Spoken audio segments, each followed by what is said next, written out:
സംസ്ഥാനത്ത് ബി.ജെ.പിയുടെ തെരഞ്ഞെടുപ്പ് തന്ത്രങ്ങൾ മെനയാൻ പൂർണ്ണ സമയ ഏജൻസിയുടെ സേവനം ലഭ്യമാക്കും.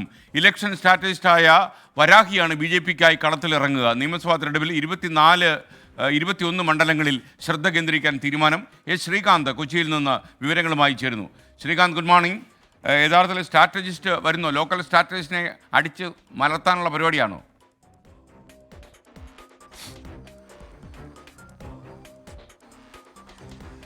Very good morning S K ഇനിയിപ്പോൾ കേരളത്തിൽ ബി.ജെ.പിക്ക് മാത്രമായി ഒരു സ്ട്രാറ്റജിസ്റ്റ് ഇല്ലാതിരിക്കേണ്ട എന്നൊരു പക്ഷേ അവർ തീരുമാനിച്ചിട്ടുണ്ടാകും. കാരണം കോൺഗ്രസിന് സുനിൽ കനകോലുവിൻ്റെയൊക്കെ നേതൃത്വത്തിലുള്ള ആളുകൾ എത്തിയിരുന്നു.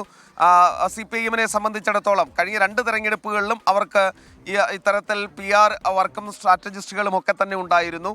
അപ്പോൾ തങ്ങളായിട്ട് എന്തിനാ കുറയ്ക്കുന്നതെന്ന് ബി.ജെ.പിക്ക് ഒരു പക്ഷേ തോന്നിക്കാണും. അങ്ങനെ അവർ ആ വിടവ് നികത്തുകയാണ്. അവർക്കൊരു പൂർണ്ണ സമയ തെരഞ്ഞെടുപ്പ് തന്ത്രങ്ങൾ മെനയാൻ ഒരു ഏജൻസി വരുന്നു എന്നുള്ളതാണ് പ്രധാനപ്പെട്ട വാർത്ത. ഇലക്ഷൻ സ്ട്രാറ്റജിസ്റ്റുകളായ വരാഹിയാണ് ബി.ജെ.പിക്കായി കളത്തിലിറങ്ങാൻ പോകുന്നത്. കേന്ദ്ര ബി.ജെ.പിക്കായി തെരഞ്ഞെടുപ്പ് തന്ത്രങ്ങൾ മെനയുന്നവരാണ് ഈ ഏജൻസി. ലോക്സഭാ തെരഞ്ഞെടുപ്പിൽ തൃശ്ശൂരിൽ സുരേഷ് ഗോപിക്കായി പ്രവർത്തിച്ചു എന്നുള്ളതും ഇവർക്ക് കേരളത്തിൽ അനുഭവ പരിചയമുണ്ട് എന്ന് തെളിയിക്കുന്നതാണ്.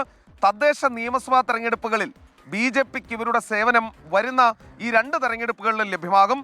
ഭരണസാധ്യതയുള്ള കോർപ്പറേഷനുകൾ, നഗരസഭകൾ, പഞ്ചായത്തുകൾ എന്നിവയുടെ പട്ടിക ഇതിനോടകം ഈ ഏജൻസി തയ്യാറാക്കി എന്നുള്ളതാണ് നമുക്ക് മനസ്സിലാക്കാൻ സാധിക്കുന്നത്. ഇനി ഇവരുടെ ഏറ്റവും പ്രധാനപ്പെട്ടതായി ഒരു നിർദ്ദേശം വരികയും അത് കോർ കമ്മിറ്റി അംഗീകരിക്കുകയും ചെയ്തത് ഇപ്രകാരമാണ്. മിഷൻ 2026 ബി.ജെ.പി പ്രഖ്യാപിച്ചിരിക്കുന്നു. അതായത് അത് നിയമസഭാ തെരഞ്ഞെടുപ്പ് ലക്ഷ്യമിട്ടാണ്. 21 നിയമസഭാ മണ്ഡലങ്ങൾ കേന്ദ്രീകരിച്ചാണ് ബി.ജെ.പി അവരുടെ ഈ വർക്ക് നടത്താൻ ലക്ഷ്യമിടുന്നത്.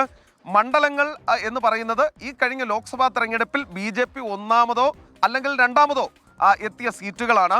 പൂഞ്ഞാറടക്കം കൂടുതൽ സീറ്റുകളിലേക്ക്, അതായത് ആ വ്യക്തി കേന്ദ്രീകൃത സീറ്റുകളാണ് പൂഞ്ഞാറടക്കം. ഈ സീറ്റുകളിലേക്കും ശക്തമായ മത്സരം സംഘടിപ്പിക്കാനാണ് അവരുടെ തീരുമാനം നടക്കുന്നത്. ഈ വരുന്ന സംഘടനാ തെരഞ്ഞെടുപ്പിന് ശേഷം ഈ മണ്ഡലങ്ങൾക്ക് ചുമതലക്കാരെ നിശ്ചയിക്കുകയും ചെയ്യും. അതേസമയം കഴിഞ്ഞ ദിവസം, അതായത് ഇന്നലെ 31 ജില്ലകൾ ബി.ജെ.പി പ്രഖ്യാപിച്ചിരുന്നു. അവരുടെ സംഘടനാ ജില്ലകൾ പല ജില്ലകളെയും വിഭജിച്ചുകൊണ്ടാണ്. അതുമായി ബന്ധപ്പെട്ട വാർത്തകളും വരുന്നുണ്ട്. ഈ തീരുമാനം കേന്ദ്ര നേതൃത്വത്തിൻ്റെതായിരുന്നു എന്നാണ് ബി.ജെ.പി പറയുന്നത്. അറിയിപ്പ് നൽകിയത് കെ സുരേന്ദ്രന് മാത്രമാണ്, മറ്റാരെയും ഇത് അറിയിച്ചിരുന്നില്ല. വരാഹിയുടെ തന്നെ ടീമിൻ്റെ താഴെത്തട്ടിലുള്ള പഠനത്തിൻ്റെ അടിസ്ഥാനത്തിലായിരുന്നു ഈ നീക്കം എന്നുള്ളതാണ് നമുക്ക് കിട്ടുന്ന വിവരം.